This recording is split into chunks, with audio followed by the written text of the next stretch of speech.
சிறகடிக்க ஆசை. இன்றைய கதையின் ஆரம்பத்தில் ரோகிணி மற்றும் மனோஜுக்கான விவாகரத்து வழக்கு கோர்ட்டில் நடைபெறுகிறது. அதில் முத்து, மீனா சாட்சி சொல்லி இருக்கின்றனர். அதாவது ஆரம்பத்தில் முத்துவும் மீனாவும் பேசிக் கொண்டிருக்கின்றனர். அப்போது முத்து சோகமாக யோசித்துக் கொண்டிருக்க, மீனா என்னாச்சு என்று கேட்கிறார். அதற்கு, அம்மா வீட்ல யாரு கடனை அடைப்பா என்று கேட்டாங்க. அது எனக்கு வருத்தமாய் இருக்கு என்று ஃபீல் பண்ணுகிறார். நம்மால் முடியாது என்று அவங்க குத்தி காட்டுறாங்க என்று முத்து சொல்ல, அவங்க எப்பவுமே இப்படித்தானே பேசுவாங்க.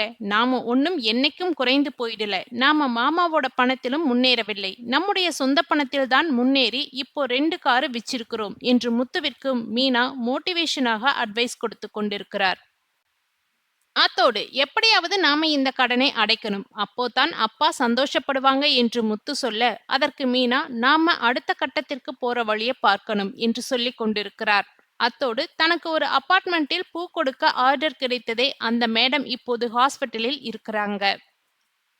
ஆனா அந்த ஆர்டர் எனக்கு கிடைக்குமா இல்லையான்னு தெரியல, நாளைக்கு போய் பார்க்கணும் என்று மீனா சொல்லிக் கொண்டிருக்கிறார். உனக்கு நல்லதே நடக்கும் என்று முத்துவும் அவருக்கு சப்போர்ட்டாக பேசுகிறார். மறுநாள் காலையில் மீனா அந்த அபார்ட்மெண்ட் மேனேஜரை பார்க்க போகிறார். அங்கு சிந்தாமணியும் இருக்கிறார். உனக்கு எப்படியும் இந்த ஆர்டர் கிடைக்காது என்று சிந்தாமணி வழக்கம் போல திமிராக பேசிக் கொண்டிருக்கிறார். அதை பார்க்கலாம் என்று மீனாவும் சொல்லிக் கொண்டிருக்கிறார். அப்போது மேனேஜர் 2 பேரையும் கூப்பிடுகிறார். 2 பேரும் இந்த ஒரே ஆர்டருக்காக வந்திருக்கீங்க. ஆனால் நான் உங்களுக்கு ஒரே ஒரு விஷயம்தான் சொல்ல முடியும். அதாவது நீங்க இந்த அபார்ட்மெண்டில் ஒரு பூக்கடை போடுங்க. அந்த கடை மூலமாக பூ விற்றுக்கலாம் என்று சொல்ல, மீனா நானும் செய்வேன் என்று சொல்கிறார். சிந்தாமணி நானும் பண்ணுவேன் என்று சொல்கிறார். இதனால் மீனா ஒரு ஐடியா கொடுக்கிறார். அதாவது நான் பூ கட்டி கொடுக்கிறேன். அது எவ்வளவு தரமாக இருக்குன்னு நீங்களே செக் பண்ணி பாருங்க. உங்களுக்கு பிடிச்சிருந்துச்சுன்னா அந்த ஆர்டரை கொடுங்க என்று சொல்ல, மேனேஜர் ஓகே சொல்கிறார். சிந்தாமணி இது எல்லாம் சரிப்பட்டு வராது என்று சொல்ல, அவங்க ஓகே சொல்லிட்டாங்க. நீங்களும் இதை பண்ணி கொடுங்க. எனக்கு பிடிச்சிருந்தா செலக்ட் பண்றேன் என்று சொல்லி அனுப்புகிறார். அடுத்ததாக ரோகிணியின் விவாகரத்து வழக்கு கோர்ட்டில் நடைபெறுகிறது.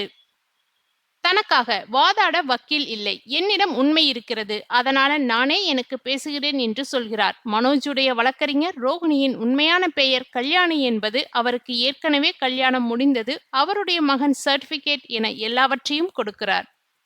பிறகு இந்த உண்மை முதலில் மீனாவிற்குத்தான் தெரிந்தது என்று சொன்னது. மீனாவை விசாரிக்கிறார்கள். உங்களுக்கு எப்படி உண்மை தெரிந்தது என்று நீதிபதி கேட்க, தீபாவளிக்கு ஊருக்கு போன இடத்தில் தனக்கு தெரிந்த உண்மையை மீனா சொல்கிறார். பிறகு அந்த உண்மையை ஏன் வீட்டில் சொல்லவில்லை என்று கேட்க, அதற்கு மீனா உண்மையை சொன்னா நானும் என்னுடைய பையனும் தற்கொலை பண்ணிப்போம் என்று மிரட்டினா, அதனாலதான் சொல்லவில்லை என்று சொல்கிறார்.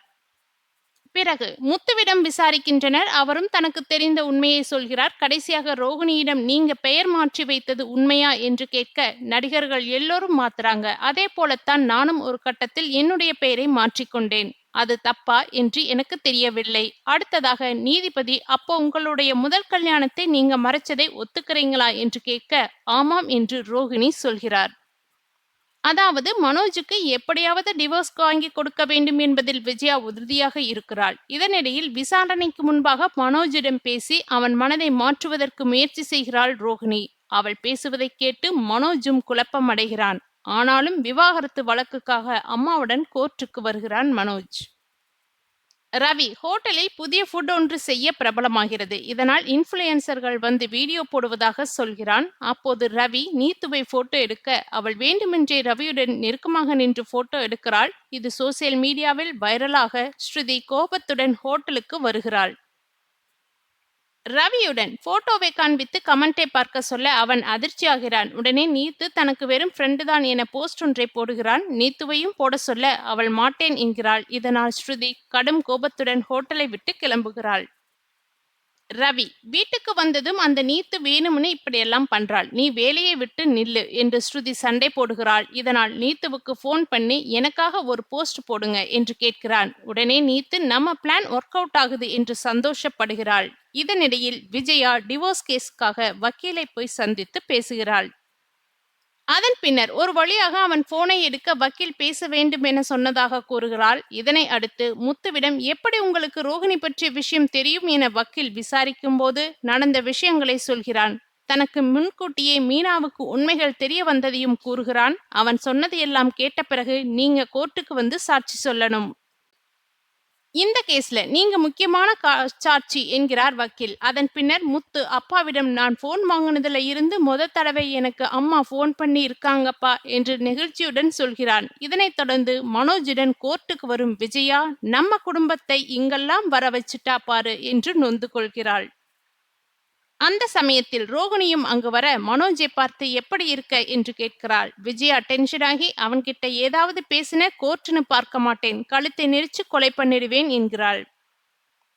அப்போது ரோகிணி நான் மனோஜ் கூட சேர்ந்து வாழ்றதே உங்களால் தடுக்க முடியாது ஆன்டி என்று வசனம் பேசுகிறாள். அவள் பின்னாடி இருந்து முத்து இது ரோகிணி சபதமா கல்யாணி சபதமா என கேட்கிறான். அதற்கு மீனா வெத்து சபதமங்க என்று கிண்டல் அடிக்கிறாள். அதன் பின்னர் அனைவரும் கோர்ட்டுக்கு சென்ற பிறகு விசாரணை ஆரம்பிக்கிறது. ரோகிணியிடம் நீதிபதி உங்க தரப்புல இருந்து யார் வாதாட போறாங்க என்று கேட்க வக்கீல் வச்சுக்க அளவுக்கு என்கிட்ட பணம் இல்லை, நானே எனக்காக வாதாடிக்கிறேன் என்கிறாள். அதன் பின்னர் ரோகிணிக்கு ஏற்கனவே கல்யாணமானது, குழந்தை இருந்ததை மறைத்து தனது கட்சிக்காரர் மனோஜை கல்யாணம் பண்ணியது பற்றி ஆதாரத்துடன் சமர்ப்பிக்கிறார் விஜயா தரப்பு வக்கீல். அதனைத் தொடர்ந்து முத்து மீனா இருவரும் வந்து ரோகிணிக்கு எதிராக சாட்சி சொல்கின்றனர். நீதிபதி கல்யாணியிடம் கேட்க அவளும் தன்னை பற்றிய உண்மைகளை மறைத்து கல்யாணம் பண்ணியதை ஒப்புக்கொள்கிறாள். இதனை அடுத்து நீதிபதி அளிக்கப் போகும் உத்தரவு என்ன என்பதை நாளைய சிறகடிக்க ஆசை சீரியல் எபிசோடில் பார்க்கலாம். அதாவது இன்றைய சிறகடிக்க சீரியல் எபிசோடு முழுக்கவே உணர்ச்சி, பதற்றம், சமூக நிஜம் ஆல் இன் ஒன் பேக்கேஜ் போல அமைந்தது. வழக்கமான சீரியல் டிராமாவை தாண்டி கதாபாத்திரங்களின் மனநிலையும் அவர்கள் எதிர்கொள்ளும் சிக்கல்களும் நம்மை உள்ளுக்குள் இழுத்துக்கொண்டே போகிறது. அதாவது எபிசோடின் ஆரம்பத்தில் முத்து மீனா உரையாடல் மனதை நெகிழ வைக்கிறது. இந்த வீட்ல கடனை யார் அடைப்பா என்ற அம்மாவின் கேள்வி முத்துவின் மனதில் ஒரு காயம் போல் பதிகிறது. ஆனால் அதற்கு எதிராக மீனா பேசும் வார்த்தைகள் நாம் யாரிடமும் குறைந்ததில்லை, நம்ம சொந்த உழைப்புலதான் முன்னேறினோம் என்று சொல்லும் தன்னம்பிக்கை இந்த எபிசோட்டின் மிகப்பெரிய பிளஸ். ஒரு பெண் எப்படி குடும்பத்தின் மன வலிமையாக இருக்க முடியும் என்பதை மீனா அழகாக காட்டுகிறார். அத்தோடு பூ ஆர்டர் கிடைக்குமா என்ற சந்தேகத்திலும் கூட அவள் தளராமல் முயற்சி செய்கிறாள்.